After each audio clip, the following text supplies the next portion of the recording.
Hola, bienvenidos a la tercera clase de Algoritmos y Programación 3.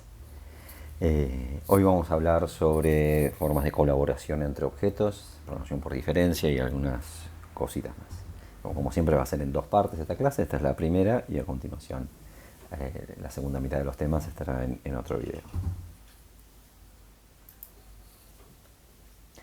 Bien, ya habíamos hablado las clases pasadas que los objetos interactúan intercambiando mensajes, ¿sí? Pero hasta ahora implementamos objetos. Vamos a ver cómo vincular esos objetos aislados y algunas características de esos vínculos. Hablar de dependencia entre objetos, de colaboración por delegación. Vamos a hablar también de programar por diferencia, ¿sí? Herencia, que es un concepto que quizás algunos los tengan de otra materia. Y después en la segunda parte vamos a hablar de redefinición, clases y métodos abstractos, que en la teórica pasada hubo algunos que preguntaron sobre eso, y sobre el tema de visibilidad de los elementos de un objeto. Bien, vamos a primero tener en cuenta algunas definiciones. El objeto receptor es el que recibe el mensaje, es a quien le envían el mensaje, entonces brinda un servicio este objeto. El objeto cliente es aquel que le envía el mensaje al otro objeto, entonces el que consume el servicio. Vamos a usar mucho estos términos. Y todo mensaje siempre va a tener un objeto cliente y un receptor. O sea, el que envía el mensaje, el cliente, y el que lo recibe lo entiende, porque ese mensaje forma parte de su contrato, es el receptor. Dice abajo, es claro, la condición cambia. Un objeto a veces es cliente de otro objeto y a veces es receptor. ¿Sí? Un mismo objeto muchas veces es las dos cosas, porque recibe un mensaje y luego para cumplir con su contrato tiene que enviar un mensaje a otro objeto. Vamos a ver algún ejemplo de esto. En el caso del Sudoku, si miramos los objetos sueltos, tenemos objeto columna, celda, ¿no? Todos. Estos son un diagrama donde muestra los objetos y están todos de alguna forma sueltos. Pero podríamos organizarlos para que se vean mejor. ¿Sí? Acá tenemos el programa Sudoku, el tablero hace referencia a 9 objetos fila, acá no están las 9 para no agrandar tanto el diagrama, 9 objetos columna, 9 objetos caja, y cada uno de ellos hace referencia a los 81 celdas. ¿Sí? Y vemos que para resolver si fila contiene un número, ¿sí? Primero verificamos que el número que nos pasan cumple con la precondición, si no se lanza una excepción, como habíamos dicho. Dentro de la clase que viene o la otra ya vamos a ver en detalle el tema de excepciones. Esto es la forma en Smalltalk, ¿no? El new signal es una... Perdón, el valor inválido sería acá la excepción, creamos una nueva y le mandamos el mensaje signal. No importa para qué es esto, simplemente sepamos que envía una excepción, ¿sí? Y si no, recorre las celdas, ¿sí? Esa fila, la fila conoce las 9 celdas que la componen, las recorre. Ahora fíjense que no le pide a celda, bueno, dame el número y me fijo si el número es igual a número, sino que le dice a celda, le envía un mensaje, contiene. Esto es algo que mencionamos en las clases pasadas del tell, don't do, ¿no? O sea, hay que decirle a los objetos qué hacer y no preguntarle por su estado y tomar decisiones respecto a su estado. No vamos a preguntar cuál es el número que tiene y compararlo con el número. Simplemente decimos, si nosotros queremos saber si contiene ese número, le preguntamos contiene y le pasamos ese número y nos dará true o false como respuesta. Es algo muy, muy importante en cómo programamos con objetos. Tendemos a no preguntar por el estado y después hacer una evaluación, sino que eso justamente lo delegamos en ese objeto, que él tiene que saber cómo hacer la comparación para ver si un número está ahí o no. Entonces, en el caso de delegación, en este caso lo que estamos haciendo es colaborando por delegación. Un objeto le va diciendo a otros que resuelvan cosas para después uno tomar una decisión. Por ejemplo, la aplicación bancaria, el ejemplo que ya habíamos visto, lo que hace es busca las cuentas y a una cuenta le dice que haga una cosa y a otra cuenta le dice que haga otra. En el caso del Sudoku, la fila, ¿sí?, delega en celda el contiene. Dice, bueno, celda, decime si lo contenés. No le pregunta el número a celda.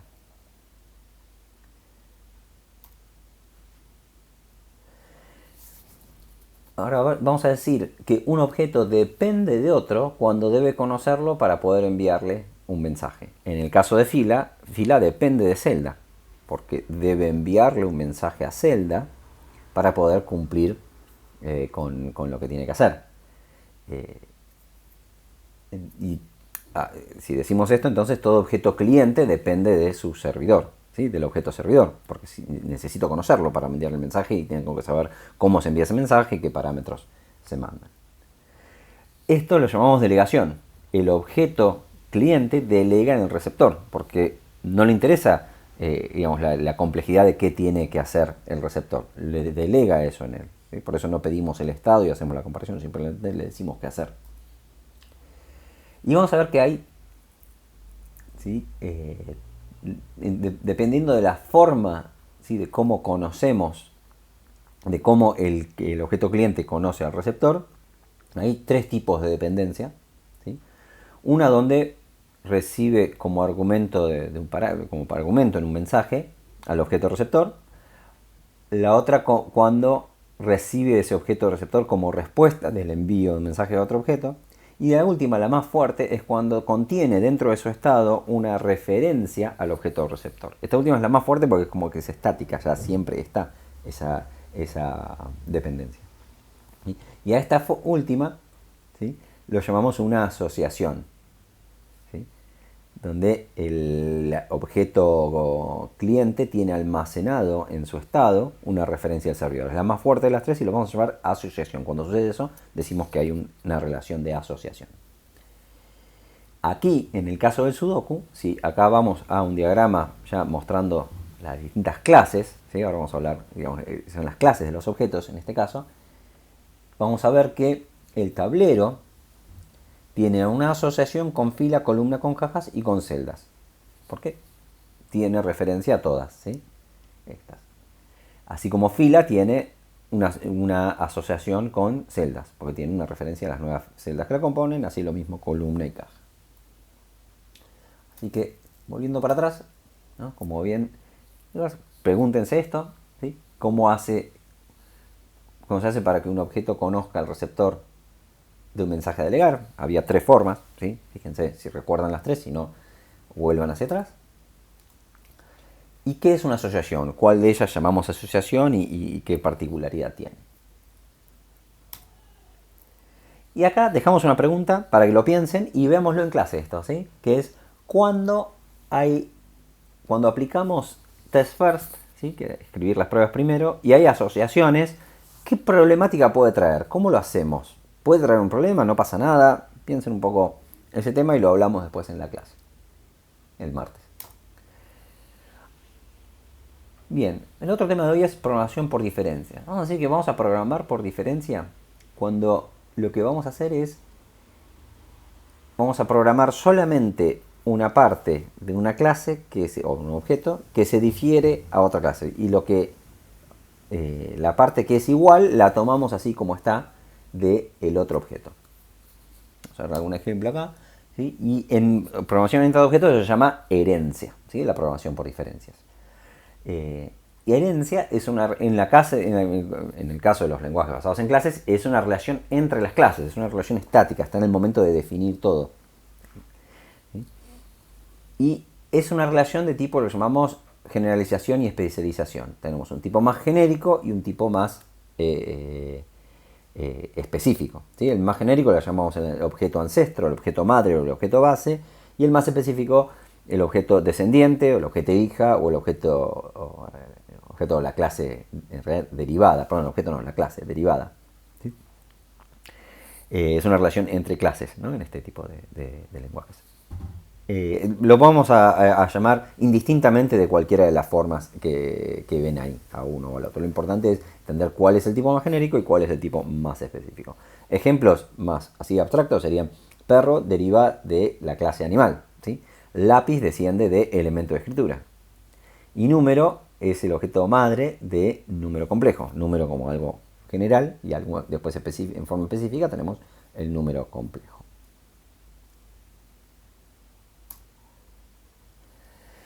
¿Cómo implementamos herencia en programación orientada a objetos? ¿Sí?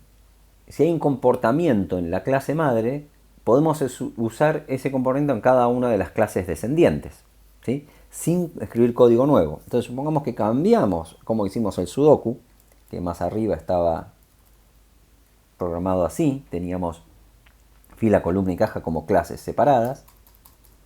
Perdón, que vaya así tan atrás.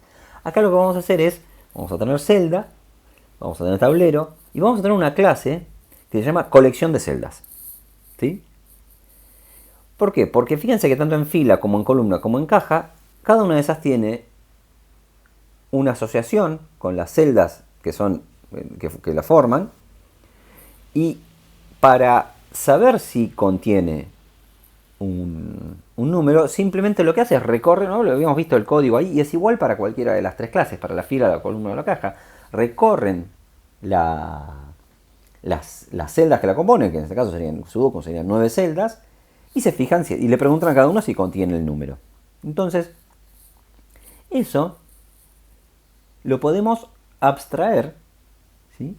En colección de celdas. Creamos podemos llamar colección de celdas, el nombre, el que querramos, siempre tiene que ser un nombre que tenga sentido. Acá apareció, tenía sentido, colección de celdas. Y luego lo que hacemos es fila, columna y caja, son clases que heredan de colección de celdas.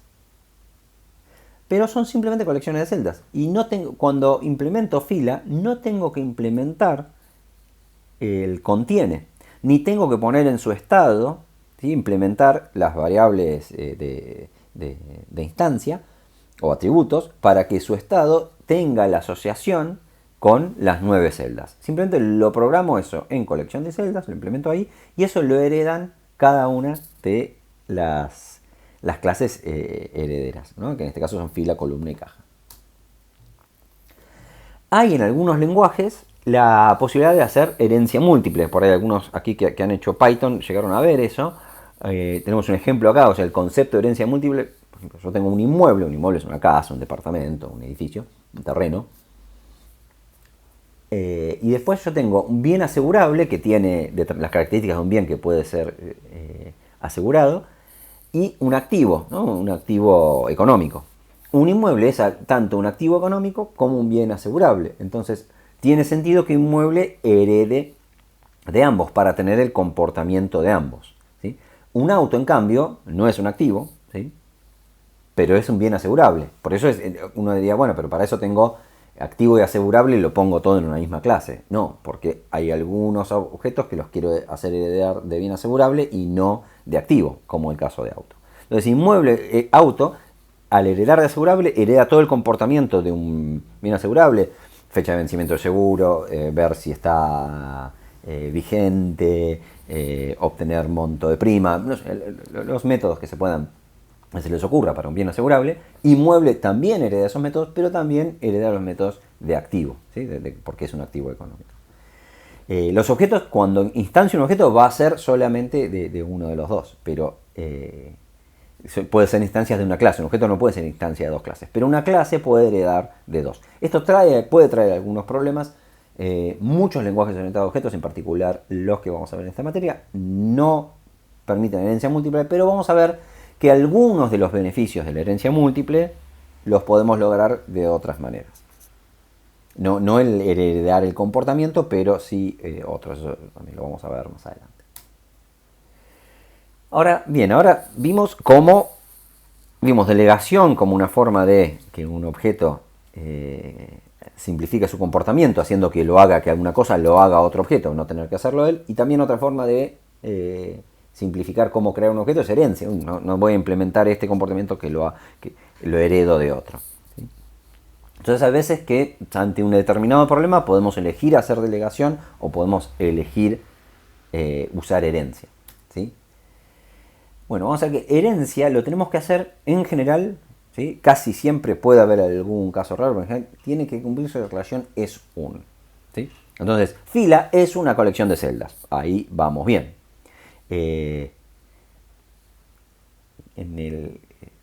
Pero no siempre se cumple esta relación entre dos objetos, ¿sí? Para poder heredar. Entonces, esta es un significa que esto se da porque toda instancia de una clase de heredera, ¿sí? Es una instancia de la clase madre, de la clase ancestro también. Yo debo poder reemplazar en cualquier lugar donde van las clases madres con una clase hija. Eso siempre tienen que poder reemplazar eso. Esto va a tener sentido a medida que lo usamos, ¿sí? Ahora, cuando tenemos una composición, una agregación entre clases, es cuando hay una relación de contiene, hace referencia a, es parte de, ¿sí? Fíjense que entre colección de celdas y celdas podemos usar estas.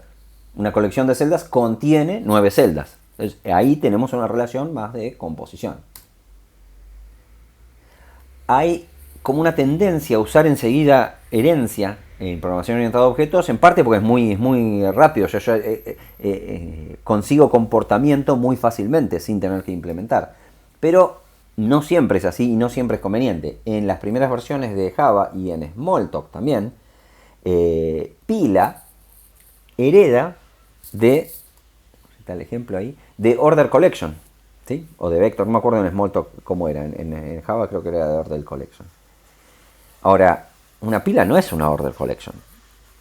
Uno dice, bueno, pero ¿qué problema hay? O sea, heredo y le agregó el push y el pop, ¿no? Pero eso es realmente un problema, ¿sí? Porque, por definición, habíamos dicho que una clase hija hereda absolutamente todo el comportamiento, o sea, toda la interfaz, todo el contrato de la clase madre. Entonces, si order collection tiene un at para preguntar por una posición en particular, o un put para colocar un elemento en una posición particular, yo voy a tener una pila que tiene esos métodos. Y una pila no debe tener esos métodos. Eso fue una mala implementación que se hizo en su momento. Después fue corregido en Java, en Smalltalk quedó así. Bueno, también estamos hablando de los años 80, eran las primeras gente que programaría orientado a objetos, le podemos perdonar esa, ¿no? Pero es y nos sirve aparte a los docentes como un ejemplo de donde no conviene usar herencia, ¿sí? Porque no, estamos creando pilas que tienen posibilidad de preguntar por elementos del medio, agregar elementos en el medio, ya no es una pila eso. Con lo cual, básicamente vamos a usar herencia si queremos reutilizar la interfaz, ¿sí? O sea, el contrato, pero esto es importante, toda la interfaz, todo el contrato. Si me gusta una parte del contrato y heredo, tengo que saber entender que voy a tener también todo el resto del contrato, y a veces no quiero eso.